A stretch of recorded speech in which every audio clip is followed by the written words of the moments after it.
Okay, hello all.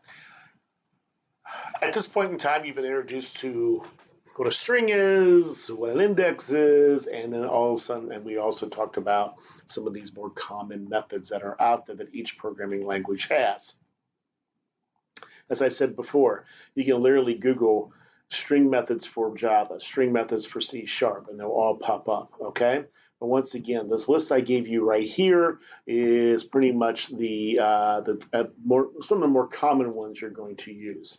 But as I stated in my previous video, please just don't state that these are the only ones. There's quite a few more that are out there that you can go play with. But for the sake of understanding string manipulation, at this point in time, let's just deal with some of the more common ones, okay?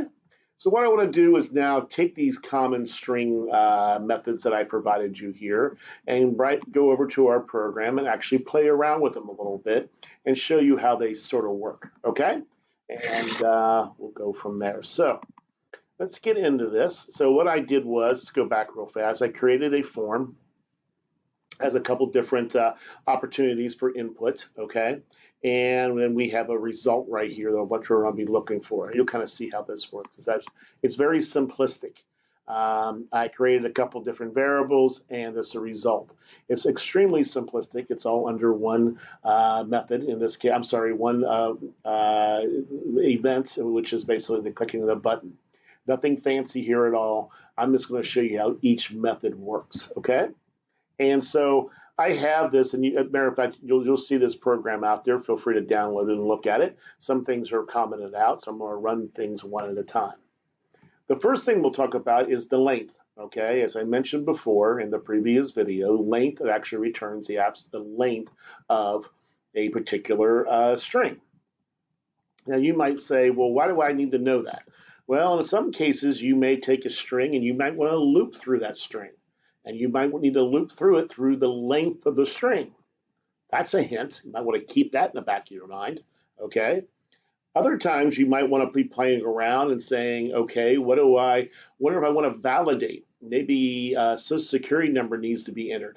And though I'm not going to validate it as a good social security number because there's too many of those out there, I can at least make sure it's, what is it? 1, 2, 3, 4, 5, 6, 7, 8, 9 characters long.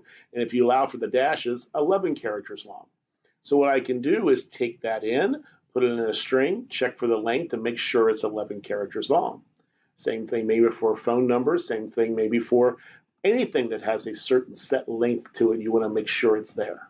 Make sense? But you'll use length quite a bit, I guarantee it, okay? And so with that said, how do we get it? So I'm going to take my string, I'm going to move it to my variable here, okay? And then what I'm going to do is I'm going to go get the length of it, and I'm going to put it in this int result, and the int result will then go in my label here. So I can put anything in there. Let's go ahead and run this.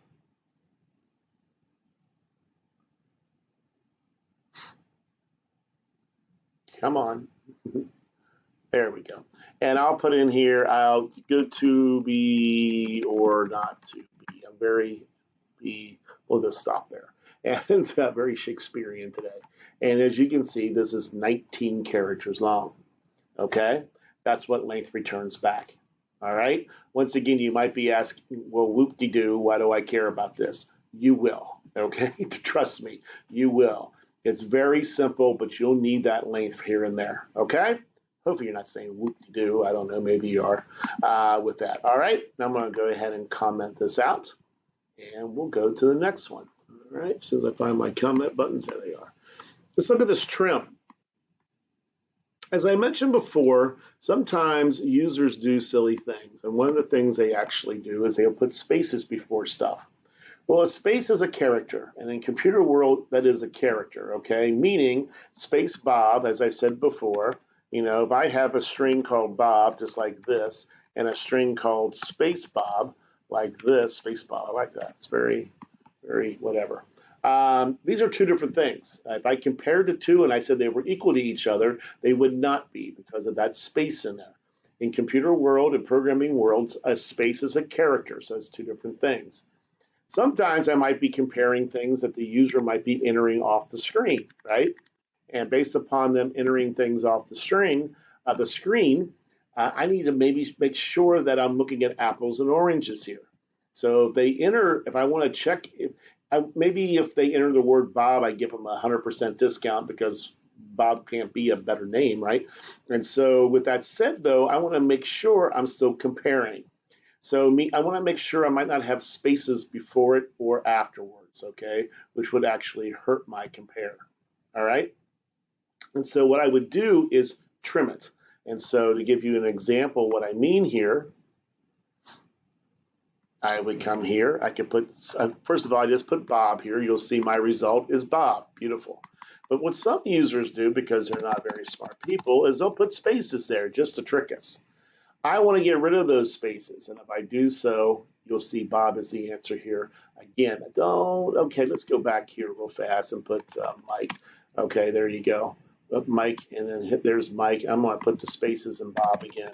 But what actually happens is the result is it returns Bob with no spaces. Okay? And that's what this does. So I moved my text to the string, I trimmed it, and now my result was Bob with no spaces. Now I can compare. Does that make sense? Okay. So if I sit back and if I do something like this, I'm going to show you a little example here. If I say, I'll tell you what I'll do. I'm going to do this right here, and I'll show you the difference with this. Might be worth doing. So if str string 1, okay, is equal to Bob, okay, Bob, there you go.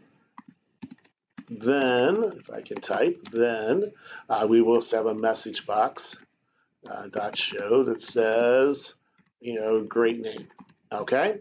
And, whoops, I got to put that in I know how to program, I swear to God I do. And there you go, okay? And then else, I'll have a message box that says, we got an issue, right? We got an issue. We got an issue.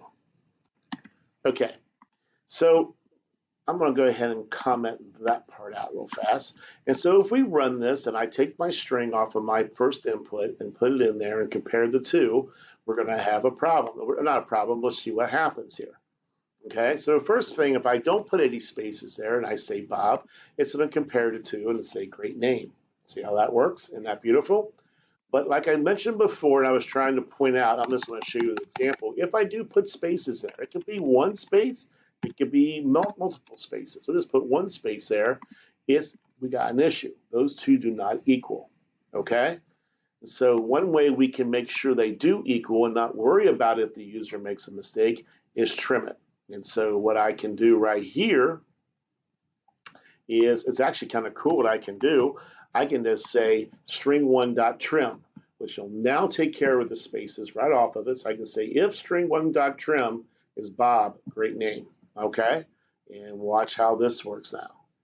See how you can use these things in code and everything? That's what you gotta kind of get used to, okay? This is a little bit different, but it's actually your friend. Here's Bob again with no spaces and great name. Now what I'm going to do is if I sit back and put space, space, space, space, space, space, space, space, space, space, Bob, space, space, space, space, space, space, space, space, space, it will trim it, okay? And it's going to trim it right because of this right. It's going to take the string that I just moved it to, trim it before it compares. Hit submit, it's still a great name. There you go. Everybody should name their kids Bob. There's not a lot of Bobs out there anymore. It's getting older. You guys need to, work on that. So, all right. Anyway, so that's what trim does. I use trim quite a bit, and that's kind of one of the main reasons I use it. Pretty much exactly what you just saw right there. Okay. Trim start and trim end. If for some reason you want to trim off something that's only in the beginning or only at the end, that's what would be a great thing for trim start and trim end. Let's go ahead and get rid of this. So here I'm going to take it, put in my string, and then here what I'm going to do, again, if you recall what that document said, let's go back to it here. Trim start, if you don't put any characters in, it's going to trim spaces. But you can put characters in, even to trim. In this case, what it's going to do is trim the $ beforehand. So if somebody enters $1,000, so say I tell them I want to, how much I don't know, what's your wages or something like that, and somebody decides to put in $1,000. Well, I can't really calculate that. That becomes a string. If even I want to move that to a decimal, I'm going to have issues doing it. So what I can possibly do is trim it and get that $sign off of there. I don't use that very often. Matter of fact, very rarely, but I could actually use it if I wanted to. Okay? And so based upon what you're doing, you may want to keep, an idea that, or keep in mind the trim start is there for you to play around with. Trim ends, the same thing. This one is probably a little bit more prevalent because sometimes people do put in 10%. And once again, so if I asked them to put in a percentage and they did it like this, that's not a number anymore. I got to get rid of that percent sign. A nice way of doing that is trim it. Next you know, trim in gets rid of the percent sign for me. Now I can deal with that number in my programming code. Make sense? Pretty simple, as those actually are. Okay? So trim is something you want to play around with and make sure you understand. Okay? Okay, let's see what else we got here. So remove does exactly that. I don't do remove very often. Where am I at here? But I could. So let's kind of talk about remove though, and what we're actually doing in a couple different. I want to talk about remove in regards to the index. All right. So what this is doing is basically saying I'm going to move my string to here. Okay. I'm going to put Elvis Presley in here. Let's go ahead and watch it work first and come back and talk about it. And so what this is going to do is I put Elvis Presley in there. What remove will do, it's going to remove, in this case, Elvis's first name. All right, to Presley, just Presley. You don't remember Elvis Presley? I guess I don't know. Hopefully you do. I'm not aging myself completely here. So what remove did is it started in the 0 index. So I'm going to go back and ask you, what's the 0 index in this string right here? It's the E. This is 0, 1, 2, 3, 4, 5. But then you basically, if we go back and look at this document real fast, okay, here it is right there. I'm going to pull this over a little bit and let's look at remove. Remove says, tell me the starting index and tell me how many characters you want to remove. That's what count means. Okay? So in this case, the starting index and how many characters you want to remove. Okay? So what I did here was I started in the 0 index and removed 6 characters. 1, 2, 3, 4, 5, and then that space right there being 6. And all that was left was Presley. If I decided I wanted to move 9 characters, it would remove 1, 2, 3, 4, 5, 6, 7, 8, 9, and all that would be left is Slee. Slee, right? Let's go ahead and show you that. See, I put Elvis Presley in there, and the results, as you see, is Slee. Okay? Now, if I want to remove characters within the actual piece, maybe what I want to do is I want to remove, I'm just playing around here, I'm going to remove everything from, I'm going to remove VIS. I want it to say L. Presley. We're going to shorten his name. So VIS and the space. So 0, 1, 2. I want to start in index 2, and I want to remove 4 characters. You getting the idea? See how that index works? Okay. Now watch this. And you see L. Presley. Okay. If I didn't want to lose the space, I could have removed 3 characters, kept the space there, just got rid of VIS, and the space would have been there for me. Probably what I wanted to do in this case. And you see how this works. Whoops, lost it. Here's somewhere. There you go. And there you go, L. Presley. Pretty cool. That's remove. Every once in a while, you'll come across a situation with a string in which you need to remove something. It hasn't happened very often. A really nice way, and probably a good example might be sometimes we don't want to store dashes on Social Security number, so we might remove them before we actually store them in a database. That's taking it to an extreme, but that might be an example of when you want to use remove. So we remove the dashes. You can only remove things one at a time. You can't remove 2 things at one time. So in that case, I'd have to have 2 different removes in my program to actually do that. Okay? Cool, cool, cool. Let's see. Replace. That's an easy one. Let's go ahead and do this one real fast.